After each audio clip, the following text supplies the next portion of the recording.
everybody, Danielle Hargenrader here, and welcome to another episode of Unleash Your Inner Diabetes Dominator. And you a very exciting guest, David Edelman, who is an entrepreneur, an author, a speaker, and an advocate with a passion for helping people live healthier, happier, and more hopeful lives. He is the co-founder of Diabetes Daily, which is, as most people probably know, a leading diabetes online community. He recently wrote Thriving with Diabetes, which is a step-by-step guidebook to achieving lifelong health and happiness. David believes in using technology to connect people, educate and support people in changing their habits and to achieve their goals. His other passions include promoting entrepreneurship and economic development in Northeast Ohio.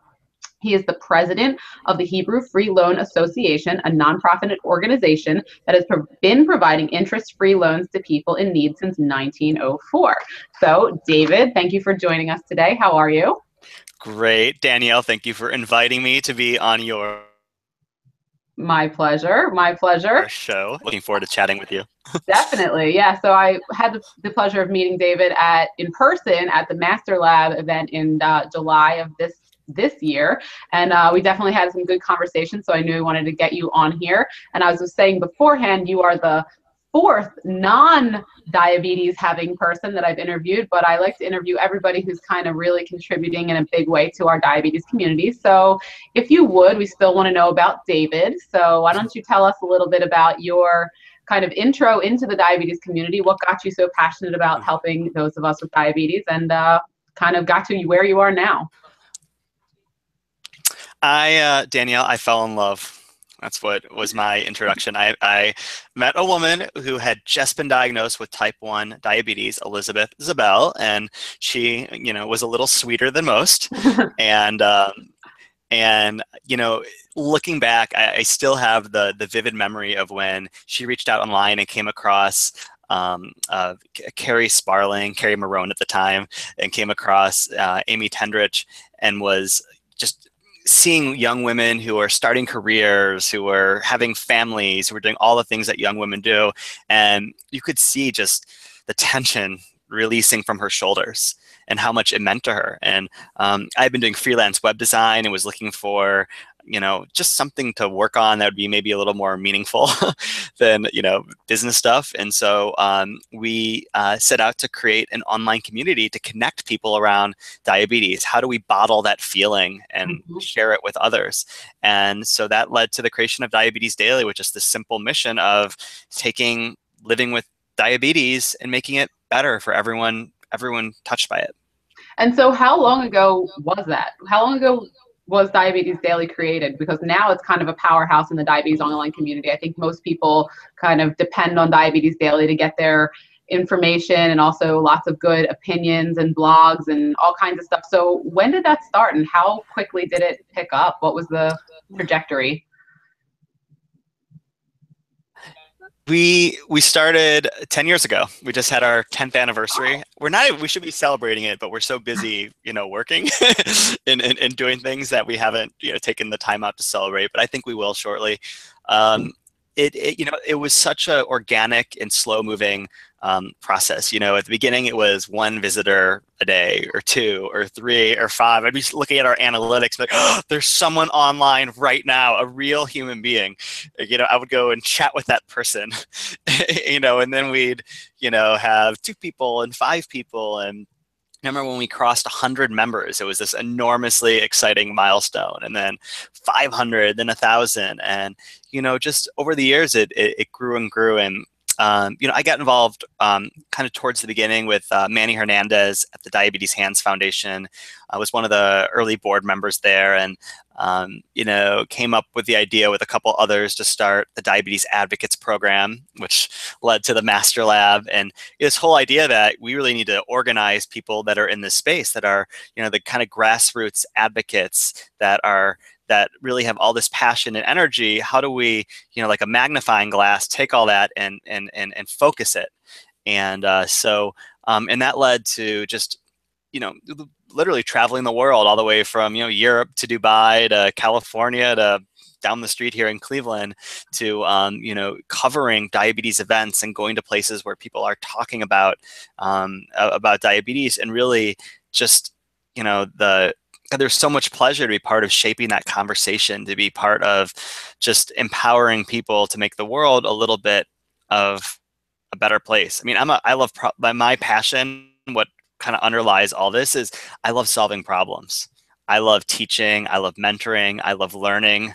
And, working in this space of diabetes is such a wonderful way to really help a lot of people improve their lives in really dramatic and important ways. Yeah, I totally agree. And you said a lot of things there that really kind of hit home with me, especially with Diabetes Daily, as far as the kind of time that it takes to build something up. Because a lot of people, as far as people coming online around the whole world, Diabetes Daily is not just, people in America looking at this, is people in other countries, like you said.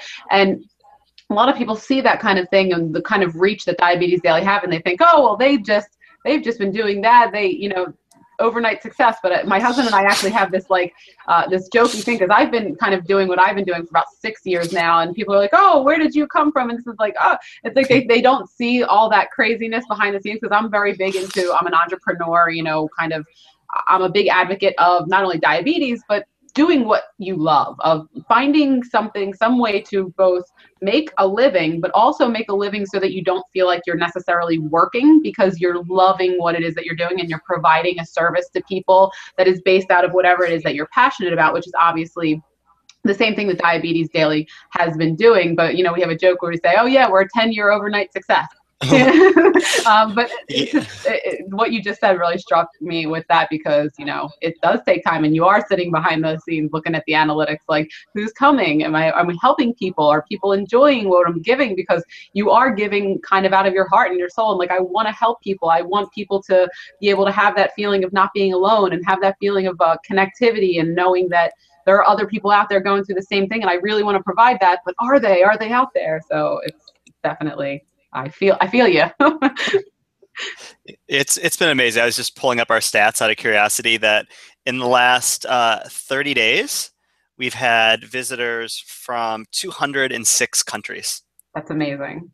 And we just did our Diabetes Daily census. We had about 3,000 people who responded, and I haven't crunched it yet. When I last looked, we had about 50 people from 58 countries. It took 15 minutes to fill out this survey of their needs and their interests, and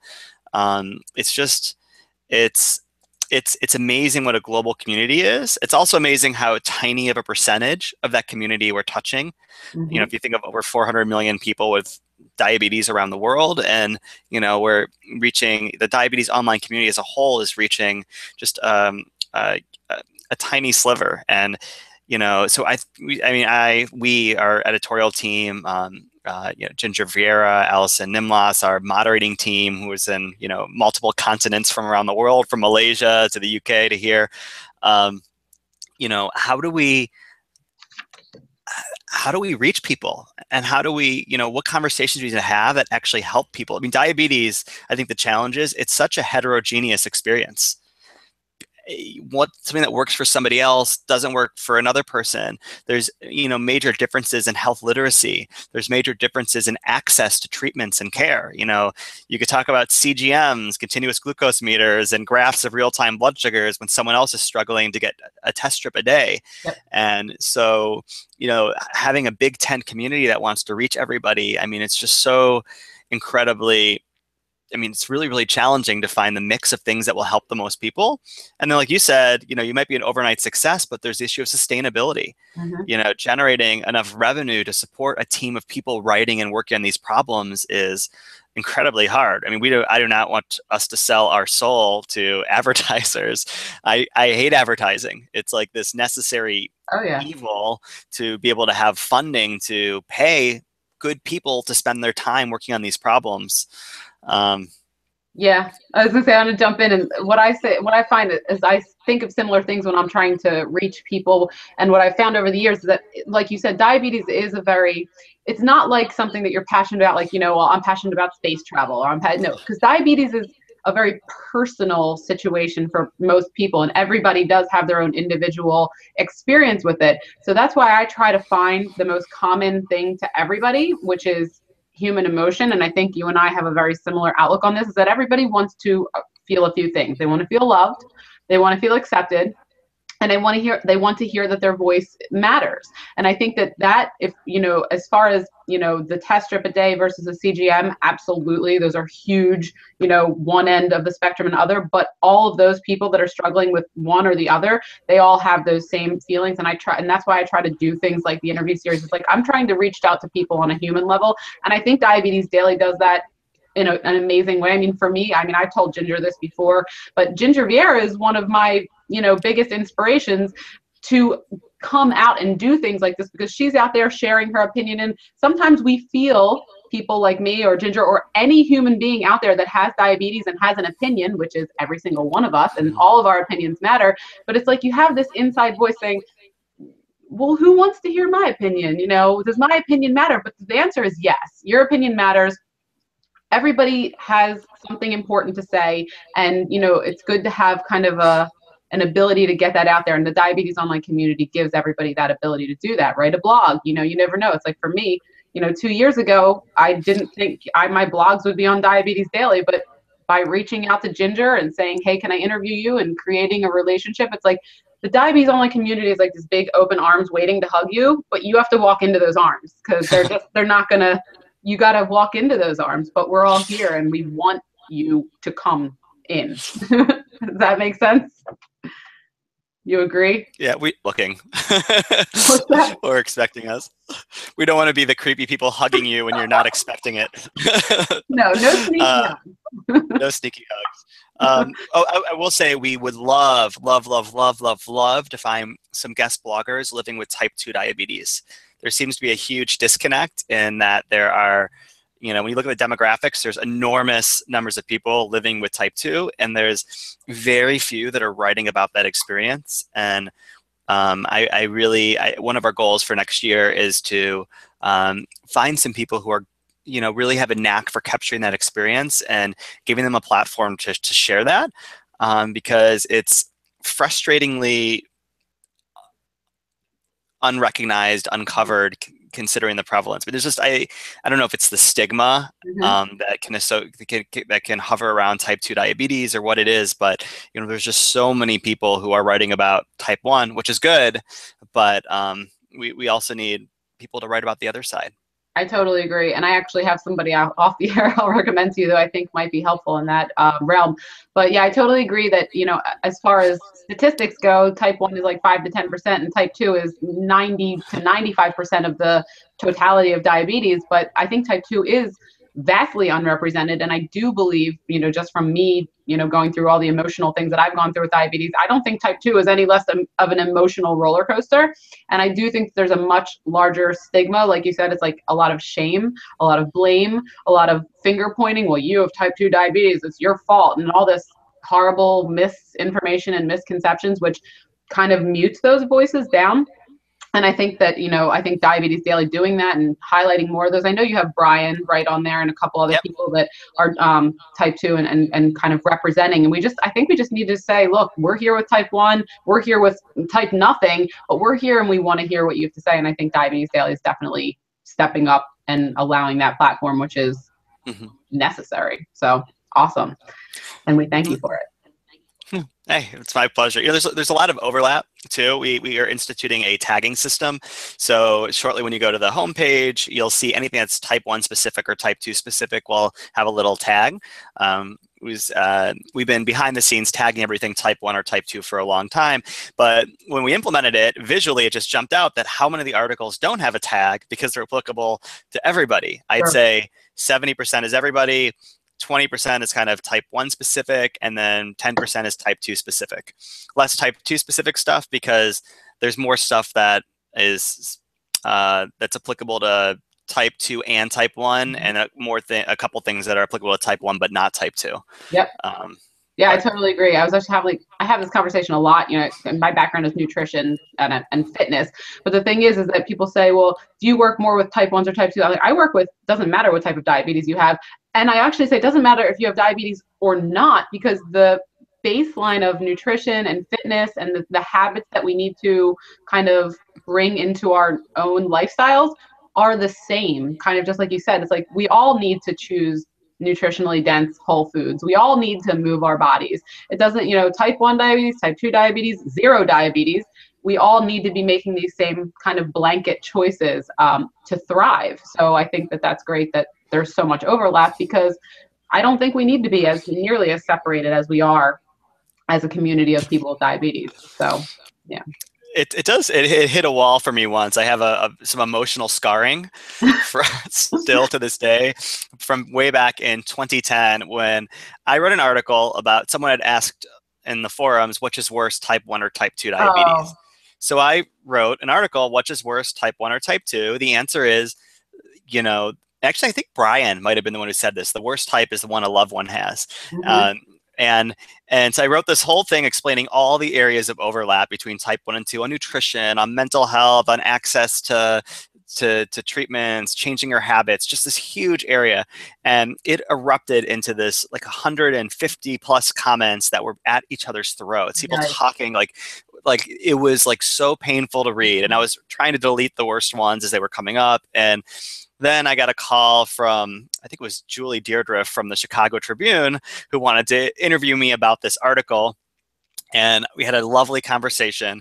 And then 2 days later, on the front page of the Chicago Tribune, A1 above the fold, in the fonts usually reserved for terrorist attacks or world wars, Pearl Harbor, was, and she did, Julie said she had no control over the headline. An editor wrote it was Diabetes Civil War. Oh my God. And then it was like David Edelman wrote an article that was like A1 above the fold. And it was about, the war between type 1 and type 2, which it was so frustrating because, yes, that's provocative. It's a great headline if you want to sell newspapers. But at the end of the day, there is no civil war. There is so much overlap. And I get a little frustrated also on I come at this personally more from a type 1 side, but I get frustrated with people with type 1 who, want to push away people with type 2 when you think about political battles, what does it take to get more funding, more coverage, all these things? Having people with type 2 at the table due to the numbers makes the arguments so much more compelling. Absolutely. And ends up benefiting so much that I feel like the fact that there can be that pushback is highly self-defeating. And I feel the exact same way, and I feel very strongly about it. And I'm going to talk about your book coming, but in my book I write a whole section on how ineffective our patient voices become when we waste those voices fighting amongst ourselves over who has it worse, or blaming other people. And and here's the thing, I say this too, is I understand that diabetes is a very emotional situation because it's our lives, it's our health. And I also understand that, especially when it comes to parents who have children who have diabetes, of course you want to protect your children. You don't want your children to be having the wrong information spread about them or things like that. But the bottom line is when we fight amongst ourselves, we look foolish. And like you said, with 90 to 95% of people having type 2, no medical companies would be, spending the kind of monies that they're spending on figuring out new treatments and, new better things for us to live our lives more technologically advanced. This money wouldn't be being spent if 90 to 95% of these people didn't have type 2. And I don't think that a lot of people with type 1 really take that into consideration, because with the very small amount of people who have type 1, it's not enough money. I mean, there is money to be made, but I know it sounds terrible, but I'm not a pharmaceutical company, but I know how they work, and they work on how much money there is to be made. And so I do think that we owe a lot to type 2s. I'm not saying we're in debt to them, but we owe them respect. Just like you would, and again, for me, this comes right back down to the human thing. I don't care who you are. I'm going to treat you with respect, because that's how I believe human beings should interact with each other. Even if you have an opinion or something that I don't agree with, I'm not going to jump down your throat and treat you like a terrible person just because we have disagreeing, viewpoints or opinions. And I think that's what it is with type 1 and type 2, is that people just get so vicious and so they go from 0 to insane. And that's happened to me before. I understand the emotion, but at the same time, it hurts us. We look foolish. And then people are like, well, this diabetes.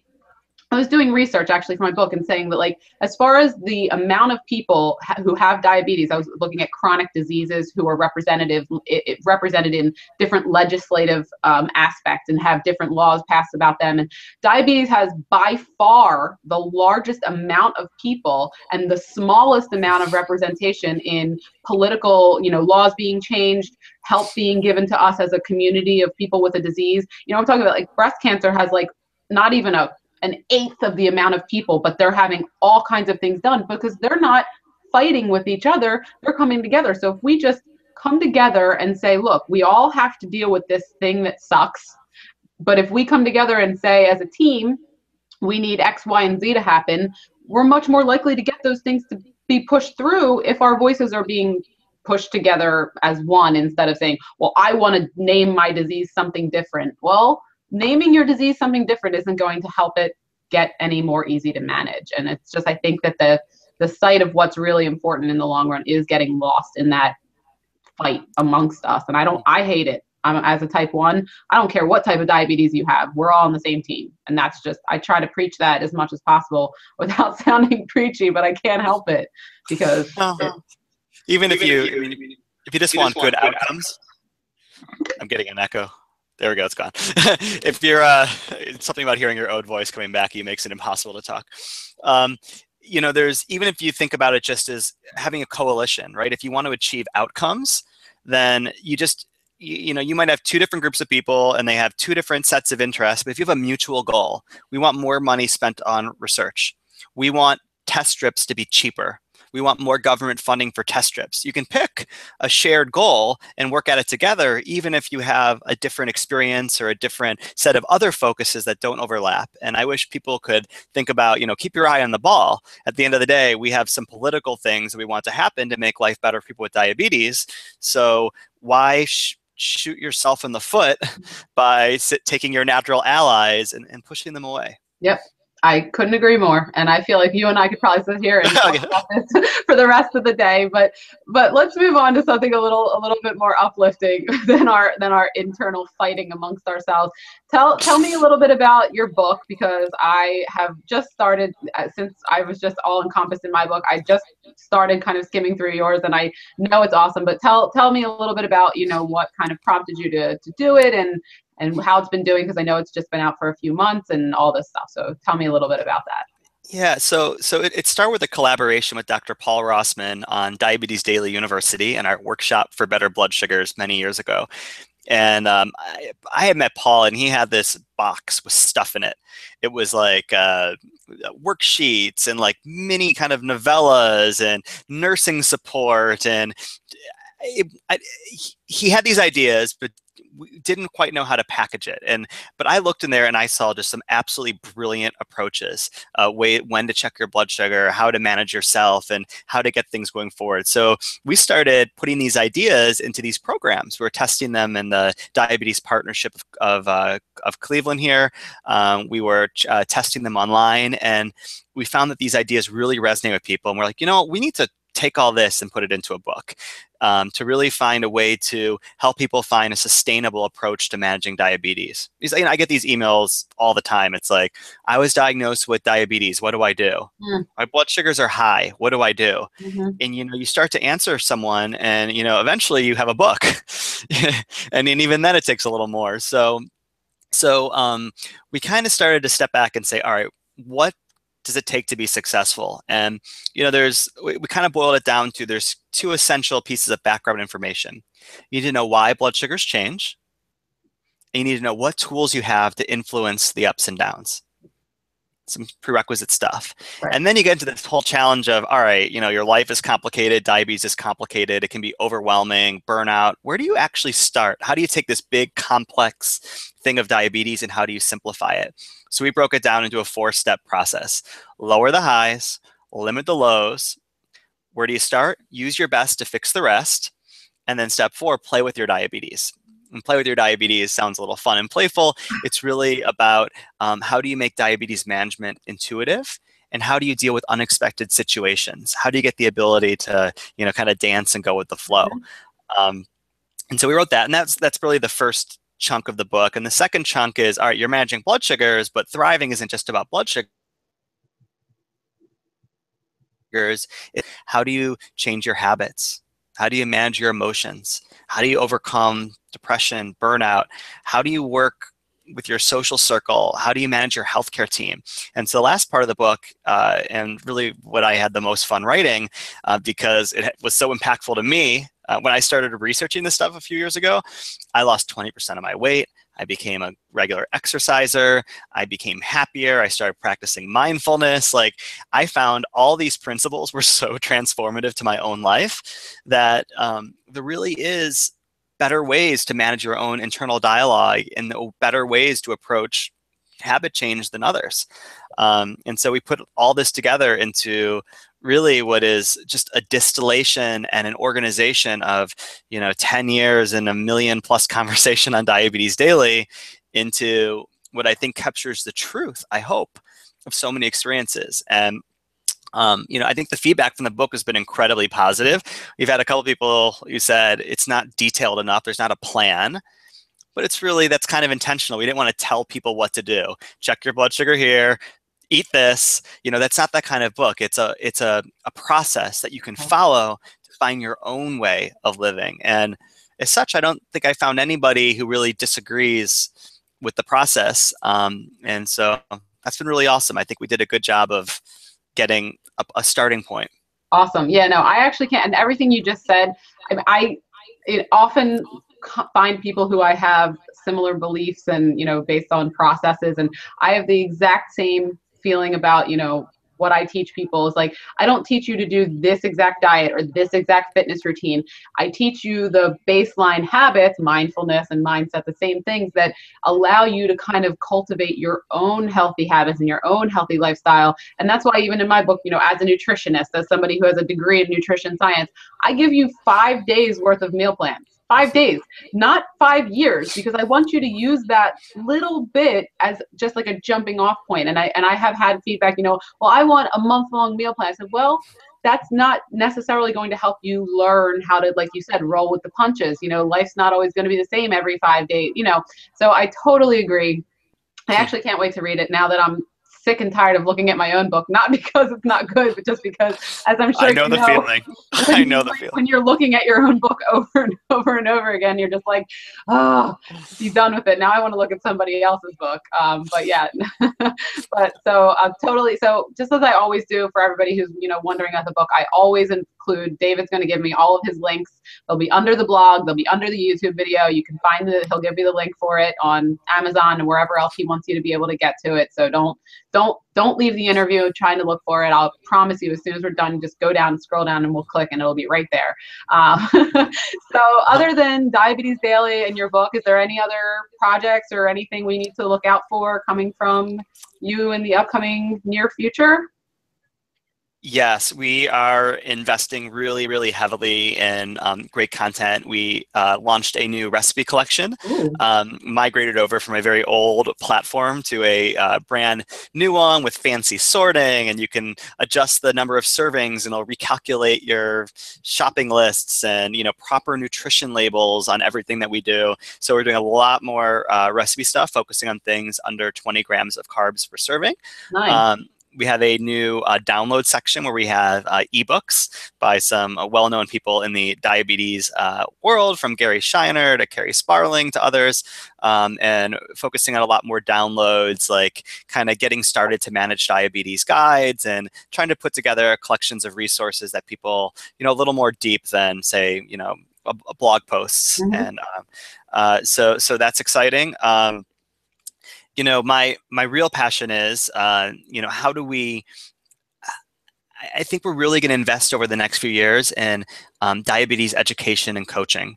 I think diabetes education is an area that is completely kind of busted. You have some people that were trained 30 years ago and kind of haven't kept up with the times. You have other people that are current, but there's not enough reimbursement, there's not enough support, and it's people have kind of specific questions that people have trouble getting answers to. And so I think, how do we take all this knowledge about diabetes and make it easily accessible to someone, and to kind of walk them, handhold them through applying it to their own lives? I think it's something we need to do way better. And, it needs to be a lot deeper than blogs and forum posts, and really open up the opportunity for anyone who's diagnosed to have a very, very simple and easy way to learn and grow. Wow, I love it. Again, couldn't say more, because that's what I've created my, whole life off of, is diabetes coaching. So, and I believe very wholeheartedly, through the experiences that I've had over the past 6 years with clients and people who I speak on stages, and people say, just hearing you talk for 20 minutes about your personal experiences from transforming with your diabetes has given me more insight than, 20 visits with my doctor. And again, not to say that the doctors are not important, but there is something very major to be said for having a one-on-one conversation with somebody who has walked in your shoes, who actually knows what you go through on a daily basis. And like you said, it becomes a much more personal experience, and those very specific questions that you have answered that maybe even your endocrinologist doesn't really know, because maybe they're not wearing a pump. Maybe they are not manually injecting. Maybe they are not really familiar with the super intricacies of day-to-day life with diabetes. Maybe they don't know what it feels like to feel like you're under the ocean of struggling with all the things that we have to do. And, they can give you some kind of much more high level kind of perspective on it, but they can't give you that real connected perspective. So I totally agree. I honestly can't wait to see what Diabetes Daily is going to do with this, because I know with you guys behind it, it's going to be amazing, and I'm very excited to see what the future holds. So cool. So as we always do here at the end of the interview, I always ask it, and you're going to have, like, I don't even know how you're going to answer this, because you have so much more, you have more information than probably somebody with diabetes, but I always ask, what are your top 3 tips for thriving with diabetes? And you just have so much in that head of yours. So what are David's top 3 tips for thriving? I'll pull 3 from the book that I really, really love. One is this idea of use your best to fix the rest. So rather than focusing on what's not working, focus on what's working and extending it. And so for a lot of people, that's, you wake up, say, in the same spot every day. You consistently, you're okay in the mornings. Maybe it's not every day, but workday mornings you got. And the question is, all right, you wake up, you get through the morning, how do you do at breakfast? And then if you get through breakfast consistently every day, what's the next thing? Rather than focusing on Thanksgiving dinner, which is a total mess. And if you fix Thanksgiving dinner, great, you've now handled one meal out of your whole year. But I mean, how many different breakfasts do you eat? Do you have a go-to breakfast you have most days? Oh yeah, same exact thing every day. Okay, so we had the idea of the concept of multipliers. Looking for multipliers in your life. What are the things you do frequently, and focusing on managing your diabetes around frequent events? If you do something 14 times a week and you can manage your blood sugars around that activity, you get 14-fold return on your investment. Versus Thanksgiving dinner, 1/365th yeah. return on your investment. My brother, I work in a family business as well, a tiny bit of the time. Let's see, another one. I'm a firm believer in the growth mindset and the internal dialogue that we have with ourselves, and the idea of not seeking perfection, like I am the best or I am a failure, but instead talking to yourself about basically we all are a collection of processes and habits, right? We go through our day, regardless of what we tell ourselves about it, it's just who we are. It's just how we're doing. And instead of thinking about that as a broken thing, you just think about it as a fact. Here's I am, here's who I am, and here's how I'm doing.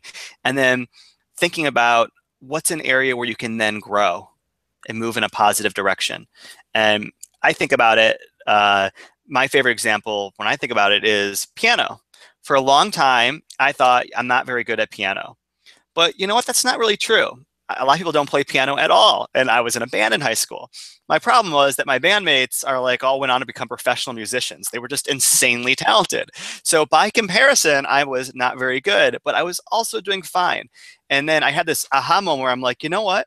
I love playing. I don't need to be perfect. I can make a mistake when I'm playing a note, and just because I like it, I do this for me.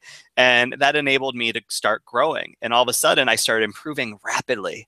And I was in my, early 30s, late 20s. I thought I thought music was like an innate thing. You're either good or bad. But it turns out I had enormous opportunity to grow when I finally, got rid of this negative Nancy sitting on my shoulder telling me, man, you're not very good. Yeah, no, I mean, honestly, you might as well just, you could be speaking for me at this point, because this is, I mean, at the core of what I teach about mindset. I mean, there's a few aspects to mindset. One of them are our beliefs. But the second thing that I talk about is our language, and the language that we use when we talk to ourselves, because that is going to shape our day-to-day reality. And I always say that perfection is a killer of progress, because perfection is not real. And anytime you're trying to attain something that doesn't actually exist, you're going to hurt yourself and your progress, because I call it a unicorn.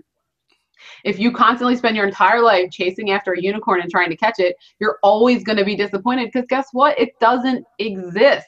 So when you set more realistic goals, and like you said, it's like, look, you're not a professional musician, but you're also pretty damn good at playing the piano. And there's a happy medium there. And it's the same thing with diabetes. It's like, that's how I had to kind of make my progression from, obese to athlete. What I call it is, because it's like, I was always like, well, I have to be perfect. And it's like, no, guess what?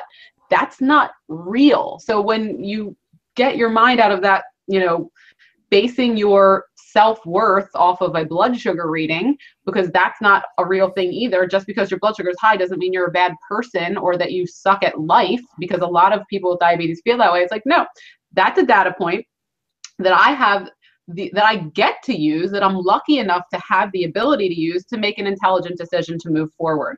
And then that's it. And then you move on, instead of, like, again, what I used to do, and a lot of people still do, is like, oh, well, my blood sugar is 250. I'm a terrible person. What the hell is wrong with me? Like, people have these dialogues, and you just gotta buy dialogue, go away, thank you, data point, moving on, and that's it. And I think it's very similar to the whole piano playing thing, which, by the way, is on my bucket list. We'll talk more about that later. But yeah, no, totally agree. And so that's also a good tip. So do you have one more for us? Oh, another one. My next door neighbor camp at Burning Man had an upright piano, and so that's where this year was my coming out party as a pianist, leading hours of sing-alongs every day, which is very motivating. A third tip. I say, if you don't have one, I won't be mad at you. I would say it's incredibly rewarding to help others. So I think looking for an opportunity to reach out, and it doesn't have to be online, it doesn't have to be blogging, but those opportunities come up. I was at a cafe a few weeks ago, and the server, who I chat with all the time, came over and she's like, listen, there's only 3 outside tables, and it was a 70-degree day. It was beautiful. She's like, there's a couple inside that really wants to sit outside. Would you mind if they sat at your table?